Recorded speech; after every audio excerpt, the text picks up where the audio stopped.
como era ser um pirata? Essa era uma pergunta que muitos faziam em terra firme, geralmente com um sorriso torto no rosto, como se a resposta fosse uma história curta, cheia de ouro, rum e liberdade sem consequências. Mas nenhum homem que realmente viveu no oceano responderia rápido, porque ser pirata não era uma ideia, era uma condição, um estado permanente de alerta entre a vida e a morte. Ser pirata começava antes mesmo de abrir os olhos pela manhã.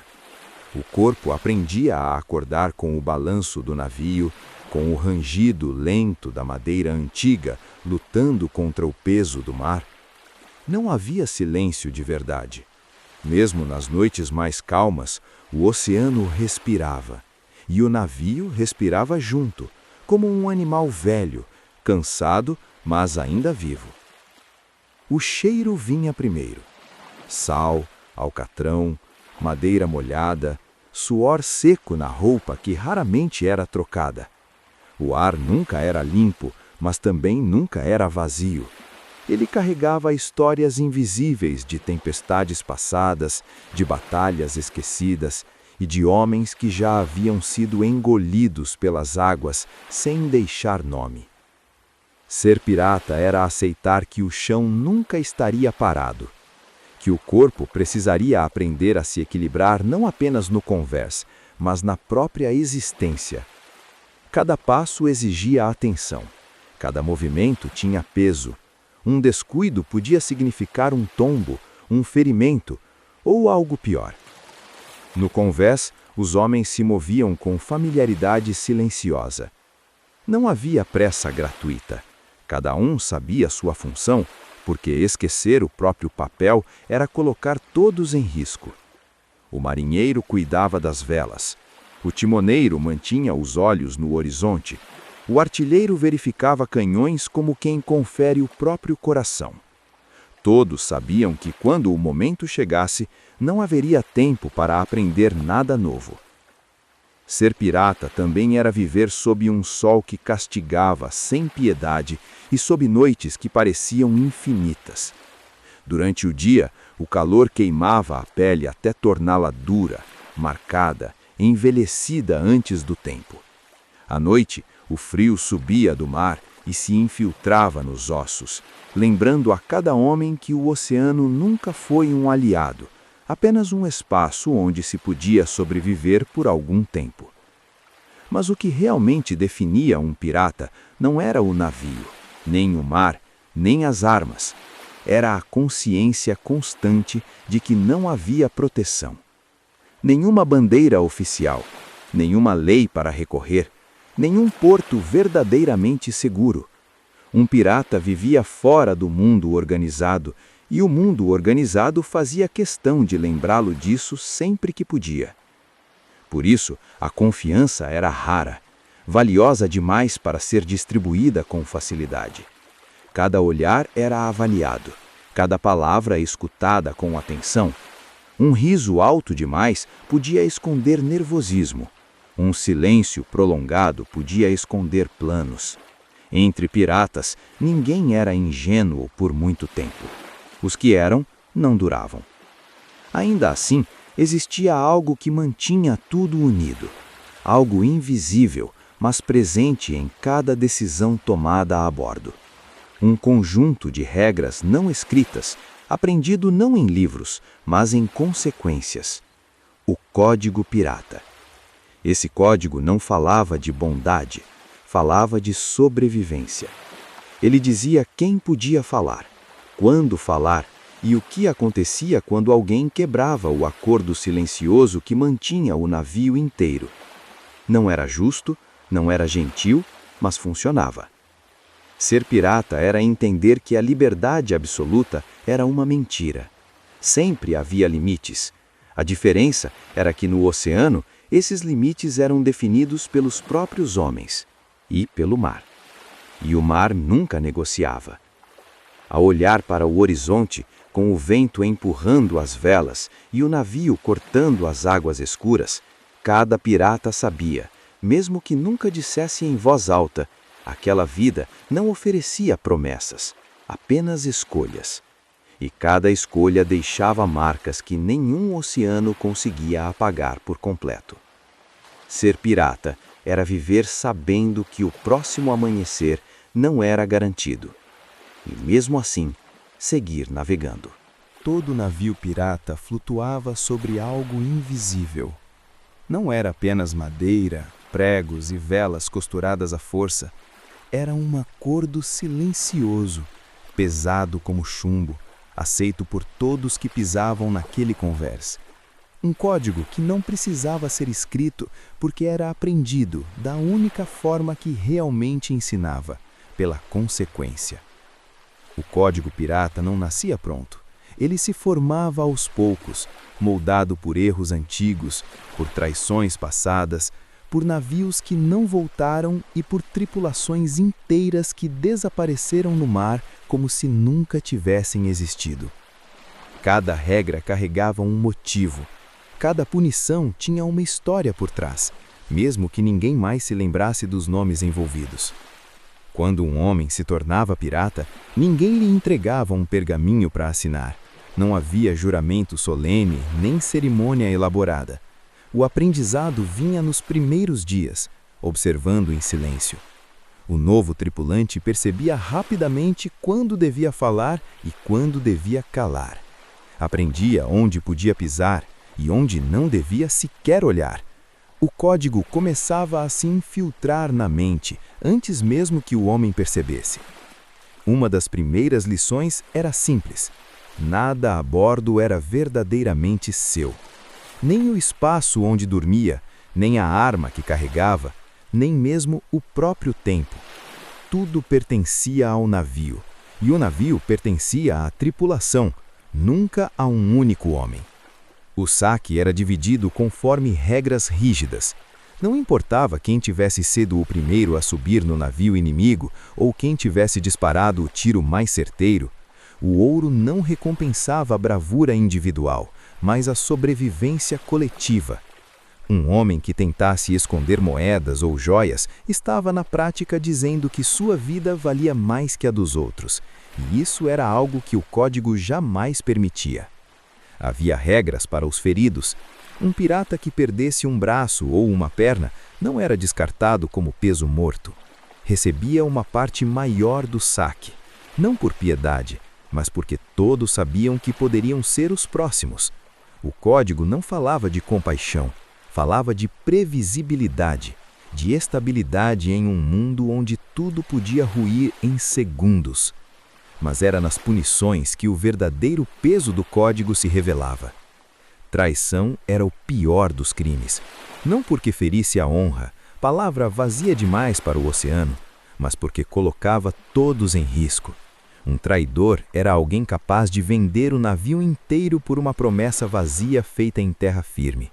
E o código tratava esse tipo de homem como uma doença, algo que precisava ser removido antes que se espalhasse. As punições variavam conforme a gravidade e o contexto. Às vezes, um ladrão era amarrado ao mastro por horas, sob sol ou chuva, para que aprendesse o valor da exposição. Em outros casos, o culpado era forçado a trabalhar até a exaustão, sem descanso, sem palavra, até que o corpo aprendesse o que a mente havia ignorado. Mas havia punições finais, aquelas que ninguém esquecia. Deixar um homem em uma ilha deserta era uma delas. Não era uma morte imediata e talvez por isso fosse considerada mais cruel. O condenado recebia água suficiente para alguns dias, talvez uma arma descarregada, talvez uma lâmina cega. O navio partia sem olhar para trás e o oceano decidia o resto. Alguns enlouqueciam antes mesmo da fome. Outros sobreviviam tempo demais, apenas para desejar não ter sobrevivido. Havia também o julgamento silencioso. Quando um homem quebrava o código de forma imperdoável, às vezes ninguém dizia nada, nenhuma acusação pública, nenhuma reunião. Ele apenas desaparecia durante a noite. Um escorregão no convés, um peso extra lançado ao mar, e pela manhã o espaço vazio falava por si. O código não precisava explicar essas coisas. Todos sabiam, todos sentiam. Curiosamente, o código também protegia. Protegia contra o caos total, contra a tirania absoluta de um capitão, contra impulsos que poderiam destruir o navio por dentro. Um capitão que abusasse do poder, que quebrasse a divisão justa do saque ou que colocasse a tripulação em risco desnecessário, começava a perder algo mais importante que a autoridade: a confiança silenciosa dos homens. E quando essa confiança se quebra, o código permitia algo perigoso: o motim. O motim não era encorajado, era tolerado como último recurso. Um aviso extremo de que o capitão havia esquecido que sua posição existia enquanto servisse ao navio. Essa possibilidade mantinha até os líderes mais cruéis atentos, conscientes de que a lâmina que protegiam um dia poderia se voltar contra eles. O código também regulava a violência entre os próprios piratas. Brigas eram comuns. O convés era cheio de homens cansados, famintos e armados. Mas matar um companheiro sem autorização era cruzar uma linha sem retorno. Conflitos precisavam ser resolvidos de forma controlada, muitas vezes com duelos supervisionados, onde o objetivo não era matar, mas encerrar a disputa. Com o tempo, o código deixava de ser algo externo, tornava-se parte do pensamento. Um pirata não precisava mais ser lembrado das regras. Ele sentia quando algo estava errado. Um arrepio na nuca, um silêncio pesado demais, um olhar que durava além do aceitável. E talvez o aspecto mais cruel do código fosse este: ele não distinguia bons homens de maus homens, apenas úteis e perigosos. Um pirata podia ser leal por anos e ainda assim ser descartado no momento em que se tornasse uma ameaça à estabilidade do navio. Assim, noite após noite, sob céus estrelados ou cobertos de tempestade, o código permanecia ali, invisível, imalável, necessário. Não era uma promessa de justiça, era uma promessa de sobrevivência. E todo homem a bordo sabia: quebrar o código não significava apenas punição, significava deixar de ser pirata, antes mesmo de morrer. Uma tripulação pirata não nascia pronta. Ela se formava aos poucos, como uma ferida que nunca cicatrizava por completo. Cada homem que subia a bordo trazia consigo um passado que não podia ser apagado, apenas empurrado para o fundo da mente. E o navio, esse espaço estreito cercado por água infinita, obrigava todos a conviverem com esses passados todos os dias. Não havia privacidade real. Dormia-se lado a lado, respirava-se o mesmo ar pesado, dividia-se o mesmo alimento escasso. O cheiro de um homem tornava-se familiar antes mesmo de seu nome, e em pouco tempo todos sabiam reconhecer os passos uns dos outros no convés, mesmo no escuro. Um pirata aprendia a identificar quem se aproximava apenas pelo ritmo das botas na madeira. A tripulação era composta por homens que jamais teriam se escolhido em terra firme. Ex-soldados fugidos de guerras perdidas, marinheiros abandonados por companhias mercantes, criminosos escapando da forca, escravos libertos à força, filhos de ninguém. O oceano era o único lugar onde todos esses destinos quebrados podiam coexistir sem explicações. Mas coexistir não significava confiar. A confiança em um navio pirata era construída em camadas lentas e frágeis.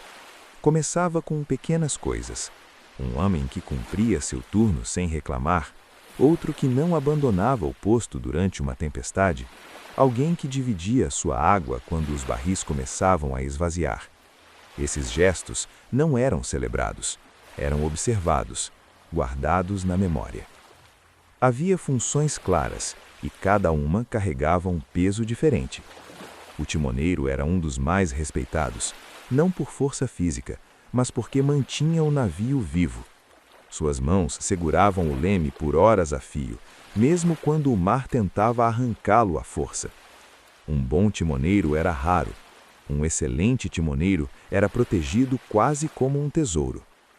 O mestre das velas conhecia o vento como quem conhece um inimigo antigo.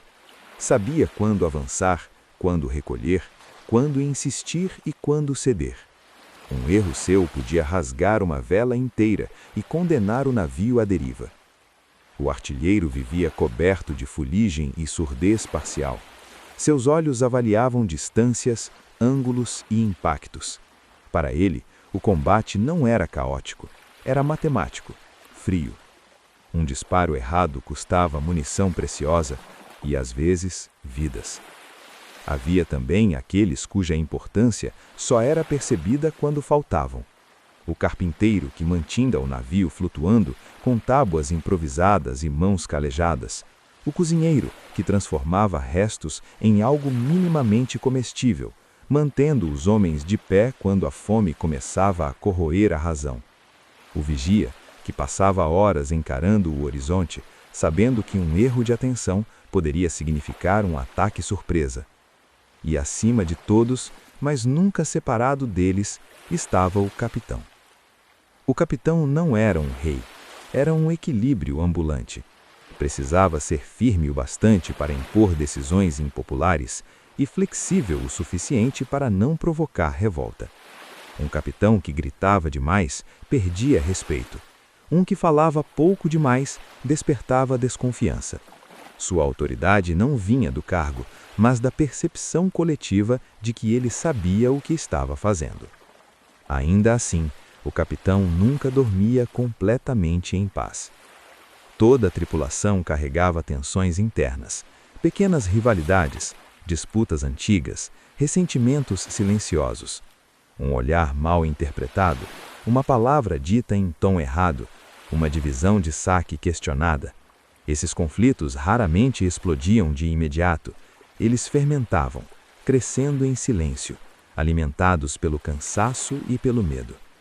À noite, quando o trabalho diminuía e o navio seguia apenas com o vento, os homens se reuniam em pequenos grupos.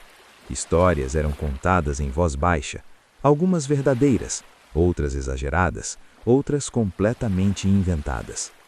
Não importava, o ato de contar era uma forma de lembrar que ainda eram humanos, não apenas peças de uma máquina flutuante.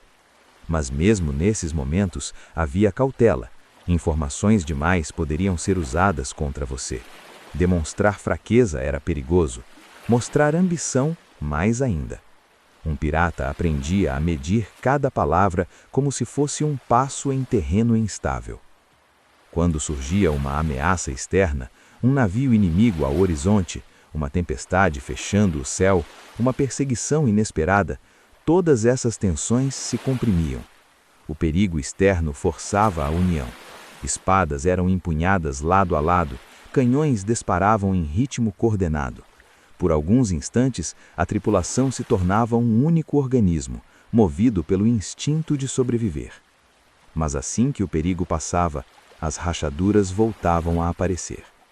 Os homens contavam os feridos, avaliavam os mortos, calculavam o saque e, inevitavelmente, comparavam perdas e ganhos.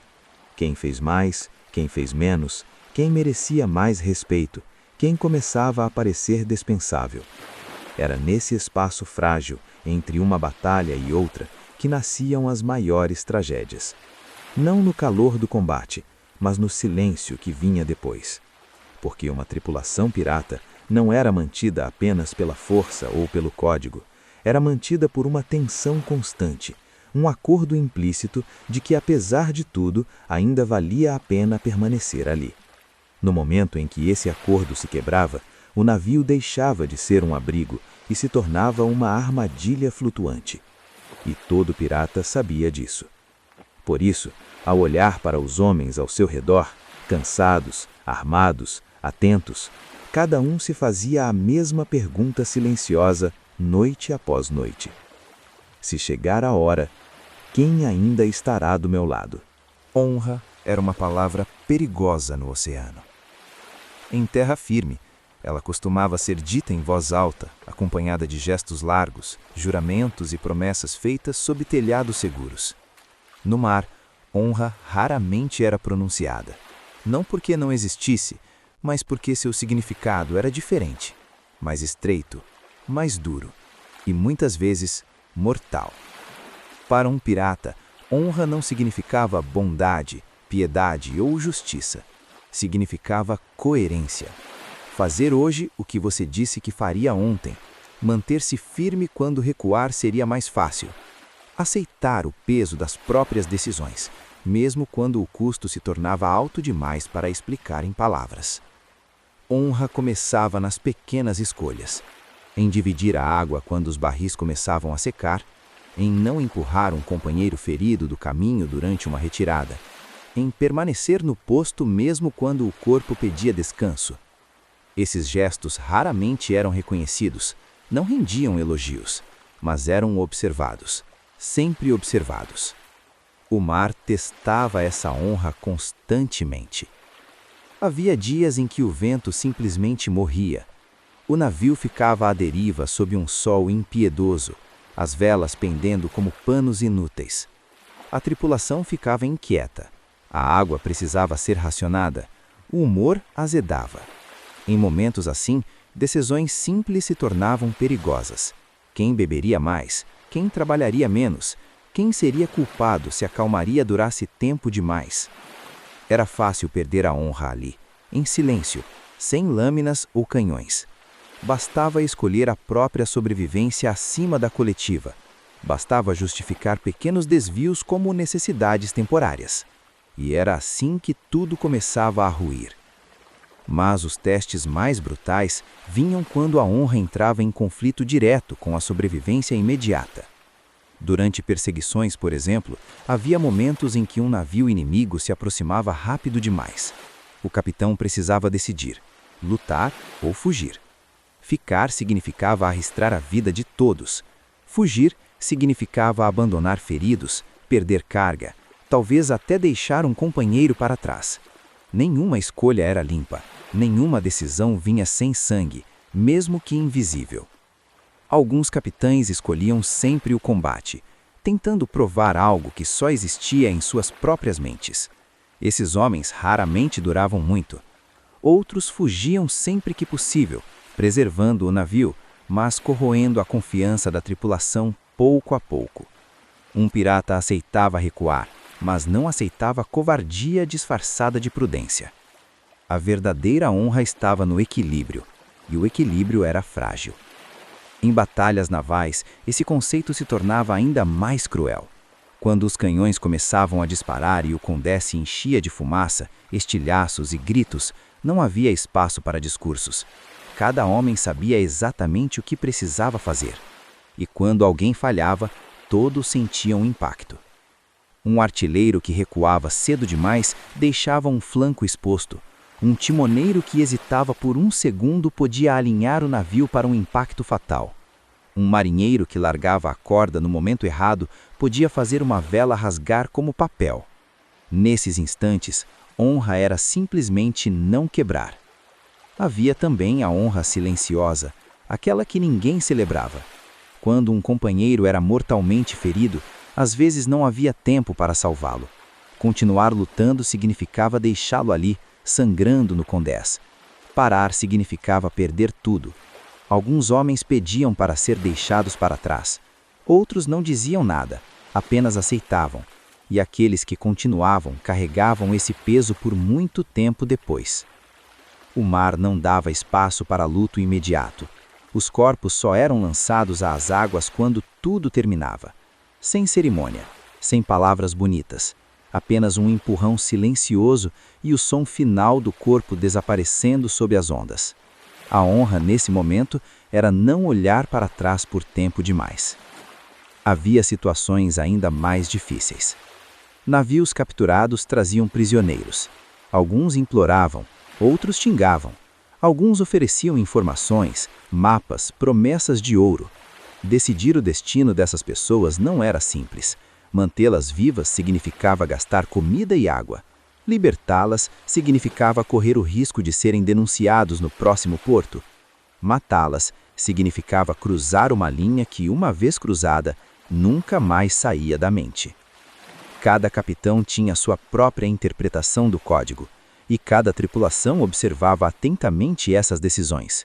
Um homem podia aceitar brutalidade, mas precisava entender o motivo. Brutalidade sem lógica gerava medo. Medo constante levava ao ódio. E o ódio, cedo ou tarde, buscava vingança.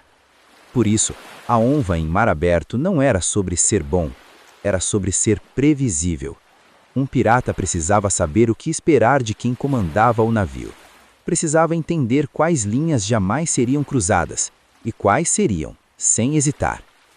Com o tempo, os homens aprendiam a reconhecer quem realmente possuía honra, não pelos discursos, mas pela consistência. Aquele que mantinha o rumo mesmo quando tudo conspirava contra. Aquele que dividia perdas e ganhos da mesma forma. Aquele que não exigia sacrifícios que ele próprio não estivesse disposto a fazer. Esses homens eram raros, e justamente por isso tornavam-se perigosos, porque onde existia a honra verdadeira, surgia lealdade, e onde surgia lealdade, surgia também a disposição de matar ou morrer. No fim, o oceano não recompensava a honra, não poupava os justos, nem punia os cruéis. Ele apenas observava, indiferente, enquanto homens tentavam impor algum sentido à sua própria existência sobre um campo de água sem memória. E ainda assim, noite após noite, sob céus carregados ou estrelados, os piratas continuavam fazendo escolhas baseadas nesse conceito torto e pesado. Porque sem honra, do tipo que nasce da necessidade, não da virtude, o navio não passava de um caixão flutuante à espera do momento certo para afundar. A traição nunca chegava de forma abrupta. Ela não surgia com gritos, lâminas erguidas ou declarações abertas de ódio. A traição nascia devagar, quase imperceptível, como uma infiltração na madeira do casco. Quando alguém percebia, o estrago já estava feito. Tudo começava na mente. Um pirata passava tempo demais observando, calculando, comparando. Começava a notar quem recebia mais respeito, quem era ouvido primeiro, quem parecia cansado demais para continuar liderando. Nenhum desses pensamentos era, por si só, perigoso. O perigo surgia quando eles se encadeavam. Eu teria feito diferente. Essa decisão custou mais do que precisava. Com outro capitão, estaríamos em melhor situação. Essas ideias não eram compartilhadas de imediato. Eram testadas em silêncio, repetidas durante longas vigílias noturnas, enquanto o mar escuro se estendia até onde os olhos alcançavam.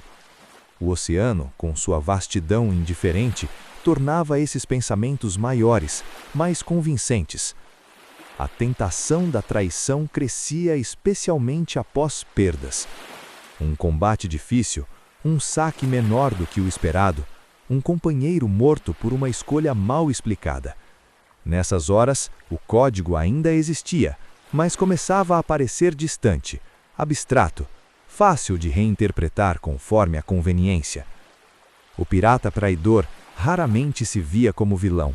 Pelo contrário, ele se convencia de que estava sendo racional, pragmático, que estava pensando no bem maior, mesmo quando esse bem maior coincidia perfeitamente com seus próprios interesses. À noite, os sussurros começavam. Não em grupos grandes, nunca em público. 2 homens encostados perto do corrimão, fingindo observar o mar. Um comentário solto enquanto repartiam comida. Uma pergunta lançada sem compromisso.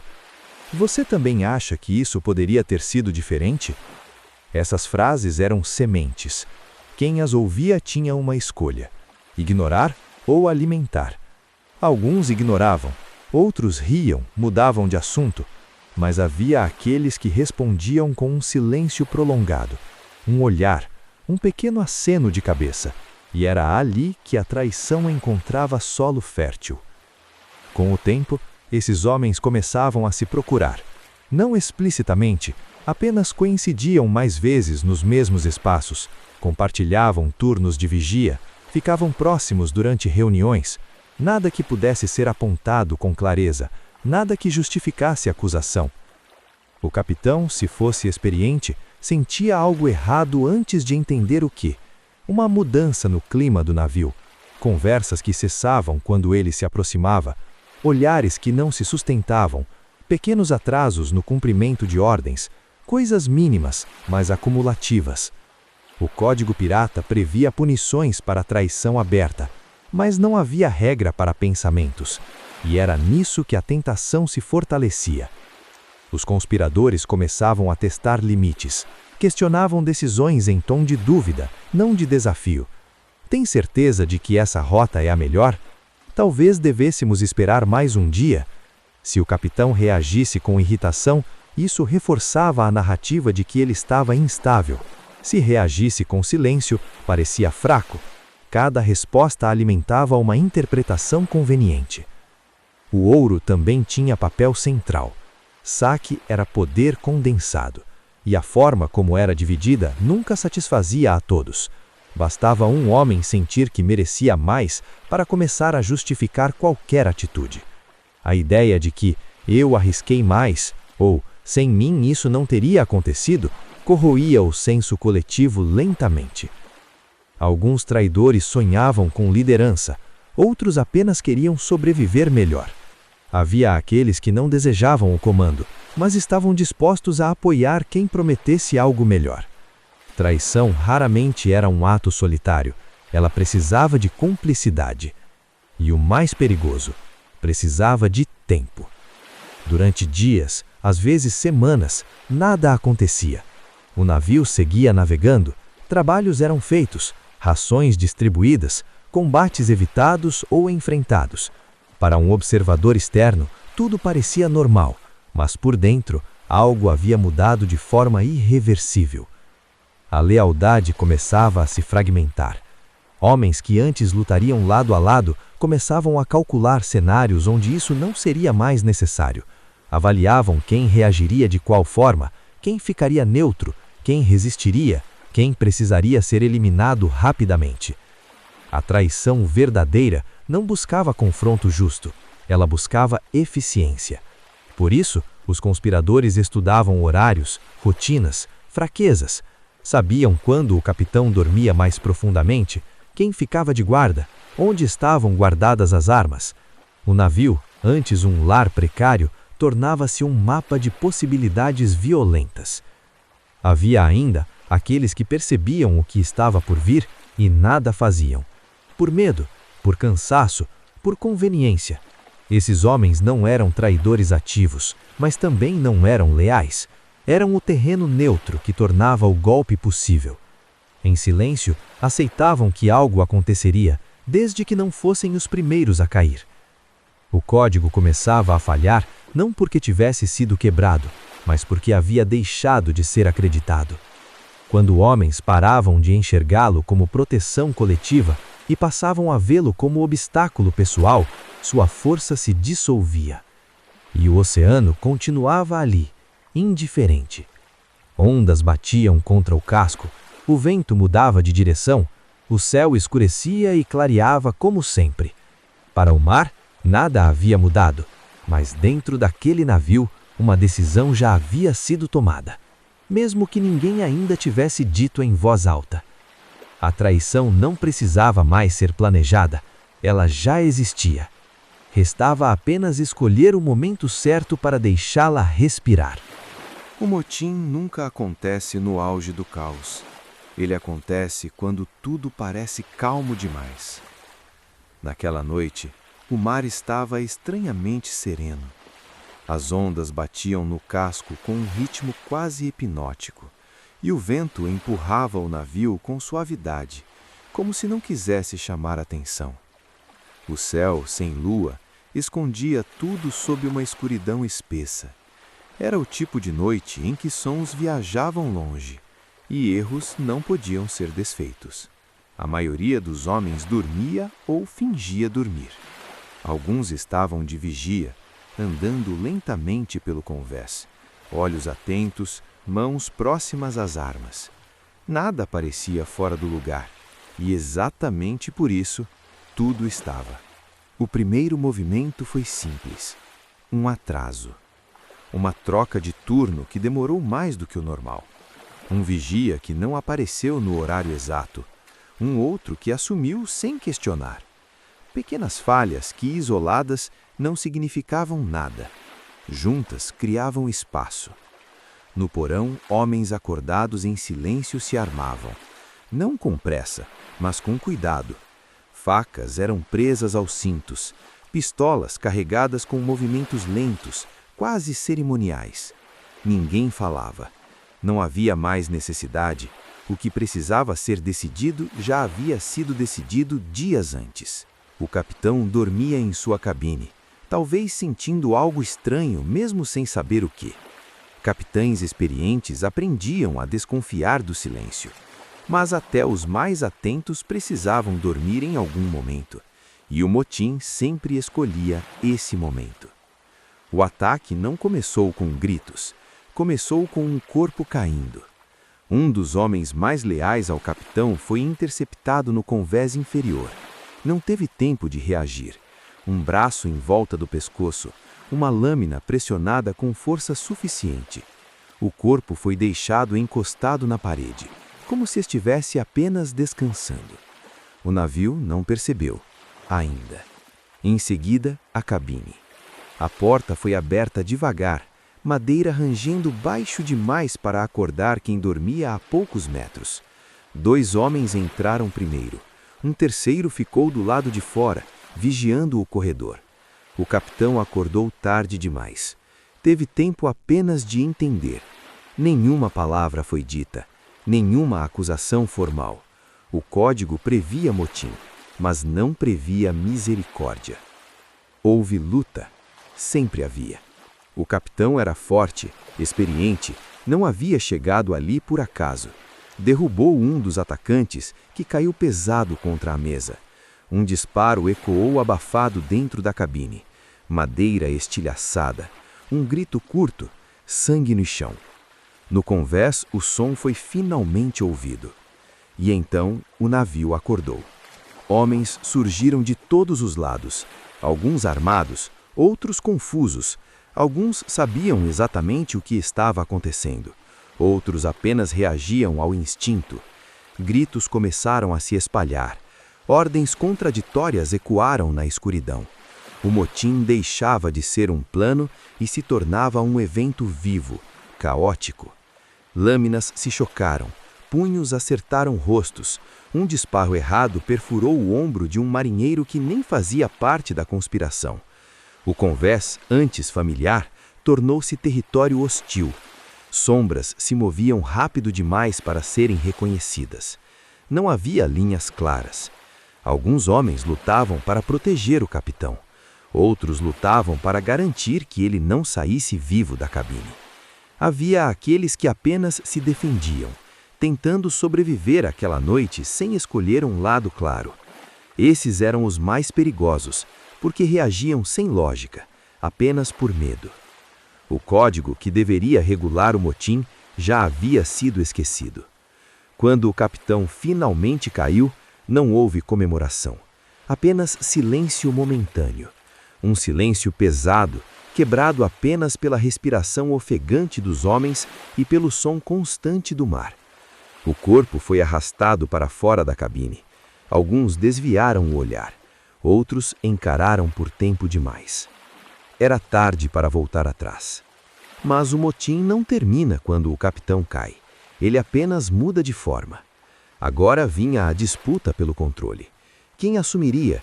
Quem tinha apoio suficiente? Quem era forte demais para ser ignorado, mas fraco demais para liderar? Discussões explodiram quase imediatamente.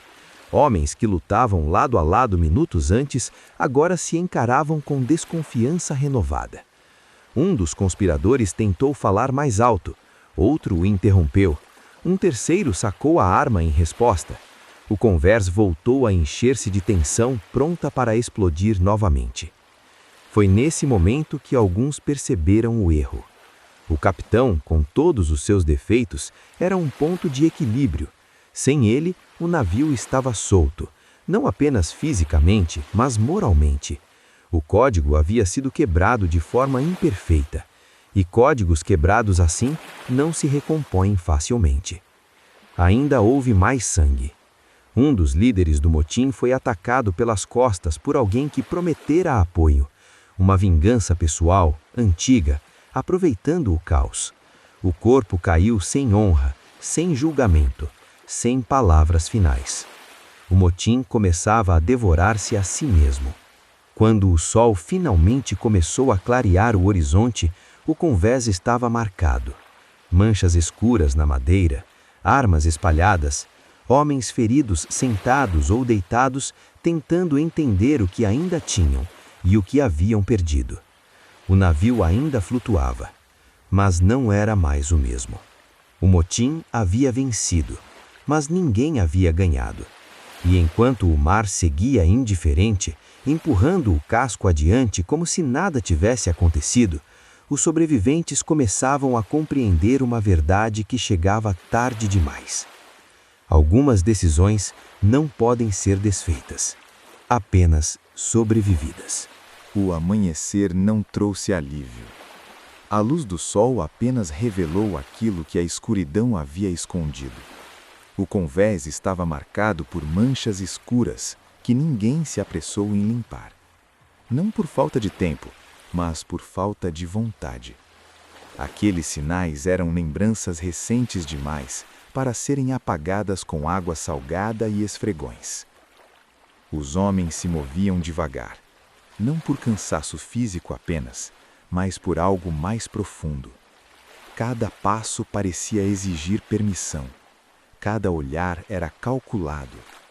O navio que antes rangia como um organismo vivo, agora parecia conter a própria respiração.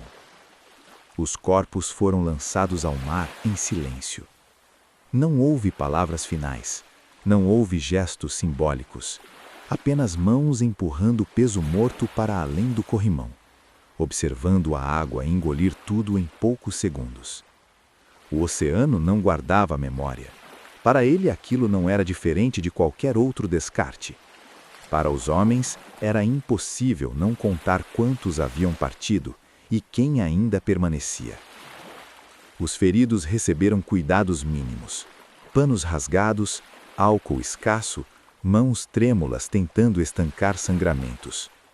Alguns gemiam baixo, outros não diziam nada, encarando o vazio. Havia feridas que cicatrizariam, outras não. Mas o verdadeiro dano não estava nos corpos, estava nos olhos. Homens que antes se cumprimentavam com acenos curtos, agora evitavam contato visual. Aqueles que haviam participado ativamente do motim carregavam um peso diferente. Não exatamente arrependimento, muitos ainda acreditavam que haviam feito o necessário, mas uma consciência incômoda de que algo havia sido quebrado para sempre. A confiança não voltava sozinha. O navio precisava de comando, mas ninguém se apressava em assumir. Liderar agora significava herdar um convés manchado, uma tripulação dividida e um futuro incerto. O poder que antes era desejado em sussurros, agora parecia um fardo pesado demais para ser carregado com naturalidade. Alguns homens tentaram agir como se nada tivesse mudado. Voltaram às rotinas, cumpriram turnos, ajustaram velas, falaram do vento, da rota, da comida, mas tudo soava falso, mecânico, como se estivessem representando versões antigas de si mesmos. Outros se isolaram, passavam mais tempo sozinhos, encarando o mar, como se buscassem respostas nas ondas. Talvez tentassem convencer a si mesmos de que ainda pertenciam àquela vida, de que ainda faziam parte de algo maior. Mas o navio já não oferecia a mesma sensação de abrigo precário. Tornara-se um espelho desconfortável. À noite, o silêncio era ainda pior. Antes, as noites traziam histórias murmuradas, risos baixos, o som ocasional de um copo batendo na madeira. Agora o que se ouvia era apenas o vento e o mar. Nenhum homem queria ser o primeiro a falar. Qualquer palavra parecia perigosa demais. Qualquer opinião poderia reacender conflitos que ninguém tinha energia para enfrentar novamente. O código pirata ainda existia, em teoria, Mas códigos não sobrevivem apenas por serem lembrados. Eles sobrevivem porque são respeitados. E ali, após o motim, o respeito estava fragmentado. Alguns homens haviam quebrado o código e sobrevivido. Outros haviam seguido o código e morrido. Essa contradição corroía tudo. Como exigir lealdade depois disso? Como falar de honra quando ela havia sido interpretada conforme a necessidade? A tripulação começava a se dividir de novas formas. Não mais entre capitão e subordinados, mas entre sobreviventes. Quem matou, quem viu matar, quem poderia ter impedido, quem fingiu não perceber. Essas divisões não precisavam de palavras. Elas se manifestavam na forma como os homens se posicionavam no convés. Em quem se sentava perto de quem, em quem ficava sozinho durante as refeições, em quem era escolhido para tarefas mais perigosas e em quem não era. O medo mudara de forma. Antes o medo vinha do inimigo externo, navios imperiais, tempestades, fome. Agora vinha de dentro, da incerteza sobre até onde alguém iria para se proteger, sobre quem seria descartado se as coisas piorassem novamente. Alguns homens começaram a questionar a própria escolha de vida. Em terra firme, ao menos, as regras eram claras, mesmo que cruéis. Aqui tudo parecia negociável demais, e quando tudo pode ser negociado, nada é seguro. O oceano era implacável, mas previsível. Os homens, não. Ainda assim, o navio precisava seguir. Ficar à deriva não era opção. A água acabaria, a comida estragaria, a morte chegaria de forma lenta e humilhante. Então, mesmo carregando culpa, dúvida e ressentimento, os homens ajustaram as velas e mantiveram o rumo. Cada um carregando seu próprio peso. Alguns justificavam o passado, outros tentavam esquecê-lo. Alguns poucos aceitavam a responsabilidade total por suas escolhas, sabendo que não havia como corrigi-las, apenas continuar vivendo com elas. O preço das escolhas não vinha como punição imediata, ele vinha como permanência. Permanecer naquele navio, permanecer entre aqueles homens, permanecer sabendo exatamente do que todos eram capazes. E enquanto o sol se punha novamente no horizonte, tingindo o mar de vermelho profundo, ficava claro que o verdadeiro castigo do motim não havia sido o sangue derramado, mas o fato de que todos ainda estavam vivos para lembrar. O mar não escolhe lados. Ele nunca escolheu, nunca escolherá. Para ele, reis, capitães, traidores e leais têm exatamente o mesmo peso quando caem na água. E após o motim, isso se tornou dolorosamente claro para todos a bordo. A mudança começou de forma sutil. O vento, antes constante, passou a soprar de maneira irregular. As correntes empurravam o navio para fora do rumo planejado. Pequenos ajustes no leme deixavam de surtir efeito imediato. Nada grave, nada dramático, apenas o suficiente para lembrar aos homens que o controle que acreditavam ter era, na verdade, emprestado. Os dias seguintes trouxeram nuvens pesadas no horizonte. O céu escurecia cedo demais, como se o próprio tempo estivesse sendo encurtado. O carpinteiro começou a notar infiltrações novas no casco, pequenas, quase invisíveis, mas persistentes. A madeira rangia de um jeito diferente, mais profundo, como se reclamasse do peso que carregava. Alguns homens murmuravam que aquilo era azar, outros falavam em punição. Havia quem acreditasse que o mar sabia o que havia acontecido naquela noite sem lua. Mas no fundo todos compreendiam algo mais simples e mais cruel. O navio estava mais fraco, e homens divididos cuidam pior de tudo que tocam.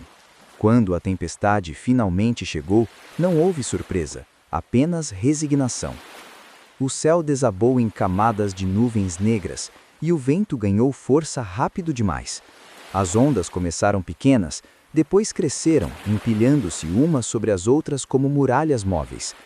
O navio subia e descia com violência, estalando como se estivesse sendo testado em cada junta. Ordens foram gritadas, cordas puxadas, velas ajustadas às pressas. Mas algo estava diferente. Antes a tripulação reagia como um corpo único. Agora havia atrasos, pequenas hesitações. Um homem esperava que outro agisse primeiro. Um terceiro questionava ordens que antes seguiria sem pensar. O mar não perdoa a hesitação. Uma vela não recolhida a tempo se rasgou com um som seco, ecoando como um tiro. Um mastro rangeu de forma alarmante. A água começou a invadir o convés com mais força, escorrendo para o interior do navio. Baldes foram passados de mão em mão, mas o ritmo não era suficiente. Durante horas, talvez mais, o tempo perdeu significado. A tripulação lutou não contra inimigos humanos, mas contra a própria natureza.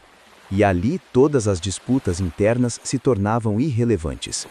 O mar não se importava com quem liderava o motim ou quem havia permanecido leal.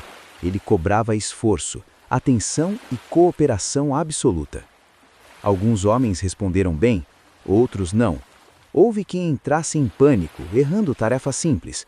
Houve quem se ferisse ao ser lançado contra a madeira molhada. Houve quem simplesmente congelasse, incapaz de reagir, olhos arregalados, esperando que alguém assumisse por ele. E houve aqueles que se destacaram. Não por bravura exagerada, mas por constância. Homens que continuaram trabalhando mesmo exaustos, mesmo feridos, mesmo conscientes de que talvez nada daquilo fosse suficiente. Eles não gritavam ordens, apenas faziam o que precisava ser feito, repetidas vezes.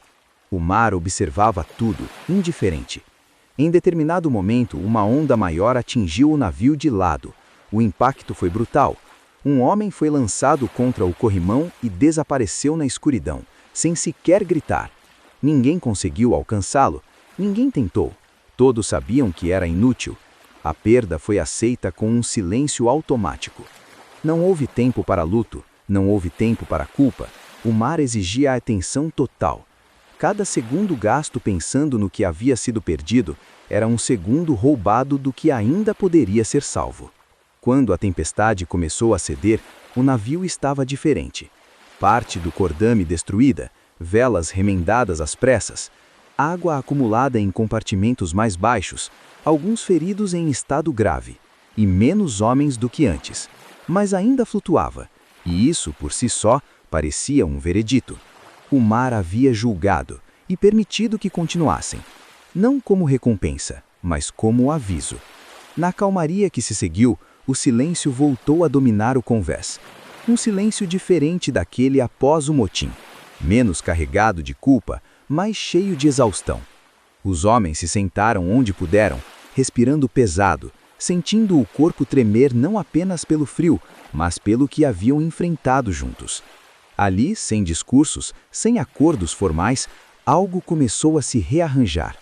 Não era reconciliação, não era perdão, era compreensão prática. O entendimento de que, diante do mar, nenhuma disputa interna fazia sentido se impedisse o trabalho junto, que o oceano não aceitava desculpas nem justificativas morais. Ele aceitava apenas a ação correta no momento certo. Alguns homens perceberam que haviam subestimado a sua importância. Outros entenderam que liderança não era gritar mais alto, mas permanecer de pé quando tudo balançava.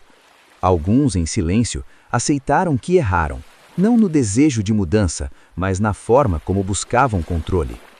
O mar não disse nada, ele nunca diz, mas sua sentença estava clara. Sobreviver não é direito, é concessão temporária.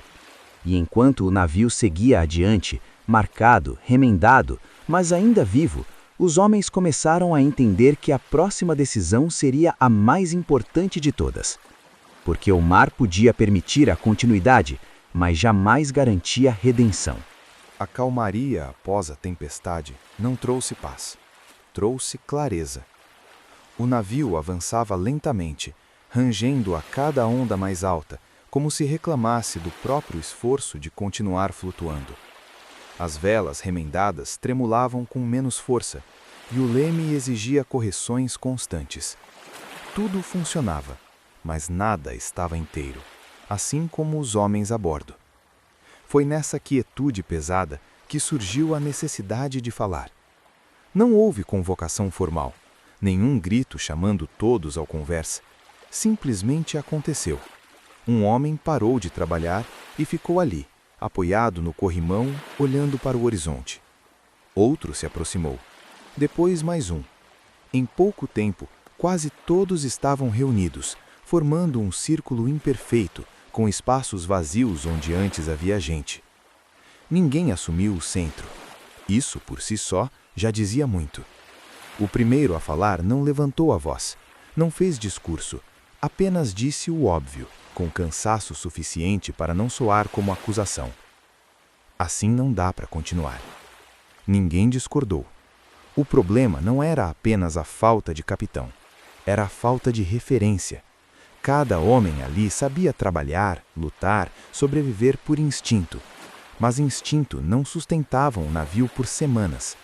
Sem algum tipo de acordo claro, tudo acabaria em mais violência ou em abandono silencioso. Alguém mencionou o Código Antigo. Outro riu sem humor.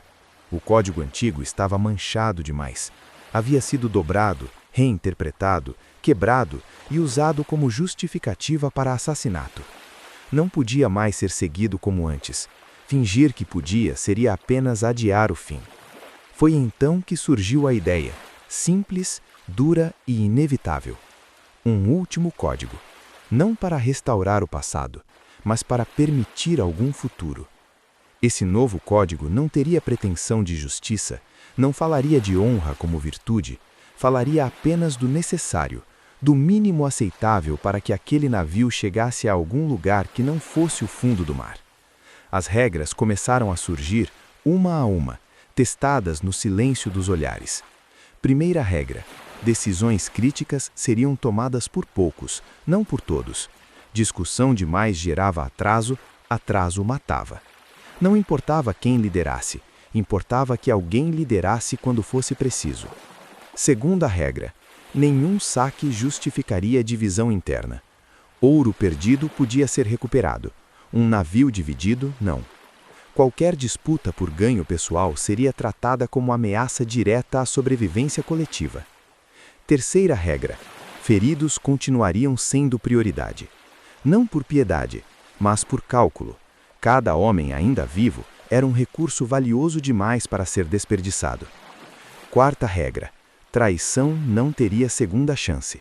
Não haveria julgamentos longos, nem explicações tardias.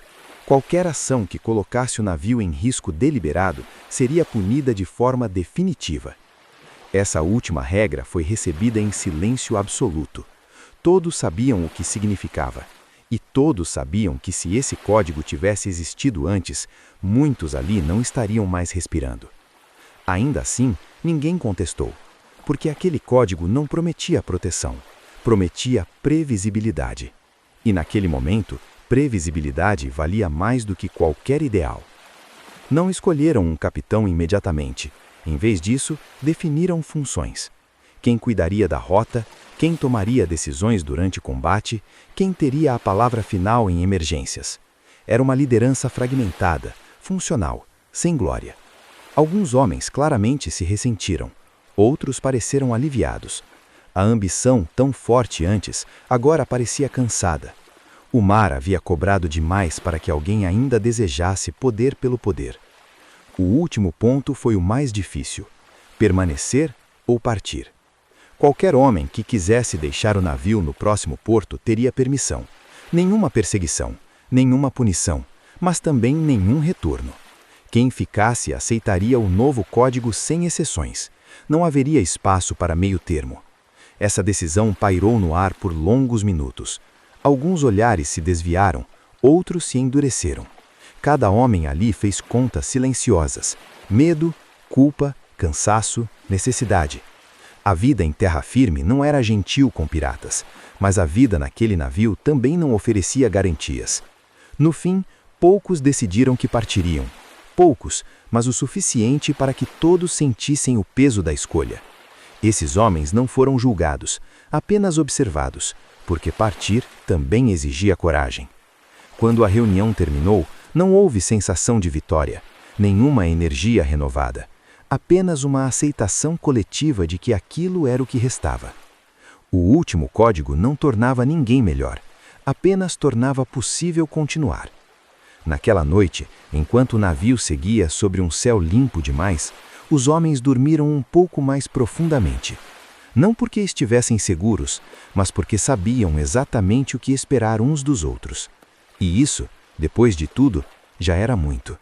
Restava apenas uma pergunta, a mais difícil de todas. Mesmo seguindo um novo código, o que realmente significava ser um pirata agora? Ser pirata nunca foi sobre o começo. Sempre foi sobre o que restava depois. Depois do ouro dividido, depois do sangue lavado do Converse, depois das decisões que não podiam ser desfeitas. Quando o novo código começou a ser seguido, não houve mudança imediata perceptível. O navio continuava rangendo, as velas continuavam gastas, o horizonte continuava distante demais para prometer qualquer coisa concreta. Mas algo havia mudado dentro dos homens. Não para melhor necessariamente, mas para mais claro.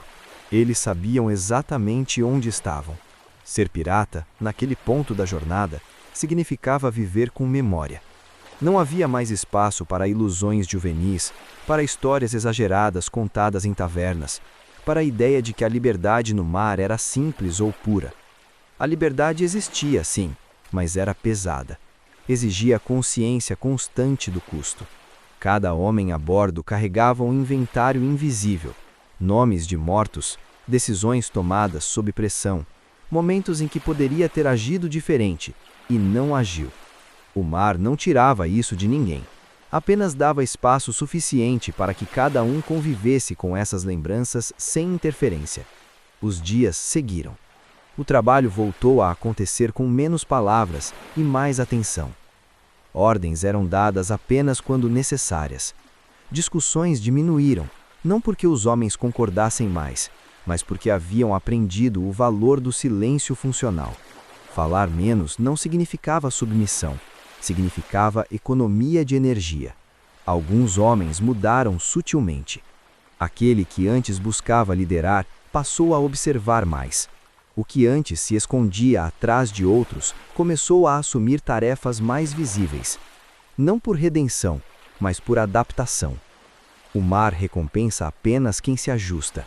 Havia também os que não mudaram em nada. Esses eram os mais perigosos, porque fingiam seguir o código enquanto mantinham o mesmo fogo antigo nos olhos. Ambição não desaparece facilmente. Ela apenas aprende a se disfarçar melhor. Mas agora, diferente de antes, havia menos espaço para que isso crescesse sem ser notado. Ser pirata era isso também. Aprender a vigiar não apenas o horizonte, mas uns aos outros. Quando finalmente alcançaram um porto seguro, não um lar, apenas um lugar onde o navio podia respirar, as decisões tomadas no convés foram postas à prova. Alguns homens partiram, sem despedidas longas, sem promessas de retorno. Apenas desceram pela prancha e desapareceram entre a multidão. Os que ficaram observaram em silêncio. Não havia julgamento, apenas a compreensão de que cada homem tinha um limite diferente para aquilo que estava disposto a carregar. Ficar também era uma escolha, talvez a mais difícil. Quando o navio voltou ao mar, estava mais leve, menos corpos, menos vozes, menos histórias cruzadas, mas também menos ruído interno. O novo código, imperfeito como era, começava a se consolidar não como lei, mas como hábito. E hábitos moldam destinos. Com o tempo, os homens perceberam algo que nunca haviam admitido antes. Não eram piratas no sentido que o mundo entendia. Não eram caçadores de glória. Não eram símbolos de medo espalhados pelos mares. Eram sobreviventes de um sistema que eles mesmos haviam criado e quase destruído. Ser pirata, afinal, não era um título. Era uma condição temporária. Um pirata não pertencia ao mar, nem à terra. Existia entre os dois, sempre em trânsito, sempre em risco, sempre consciente de que nenhum lugar o reclamaria quando tudo terminasse. E talvez fosse exatamente isso que tornava aquela vida suportável. Não havia legado garantido. Não havia herança, não havia honra eterna a ser lembrada. Havia apenas o presente estendido, um dia a mais de vento favorável, um casco que ainda flutuava, homens que ainda respondiam quando chamados. O mar continuava julgando, como sempre, às vezes permitindo, às vezes cobrando, nunca explicando. E enquanto o navio cortava as águas sob um céu que mudava constantemente, os homens começaram a aceitar uma verdade simples, dura e definitiva. Ser pirata não era vencer o mundo, era aprender a existir fora dele, sem destruir completamente a si mesmo no processo. Não havia redenção esperando no horizonte, apenas continuidade. E talvez para quem escolheu aquela vida, isso fosse o máximo que se podia desejar. O navio seguiu. O código permaneceu. E o oceano, indiferente como sempre, observou tudo em silêncio.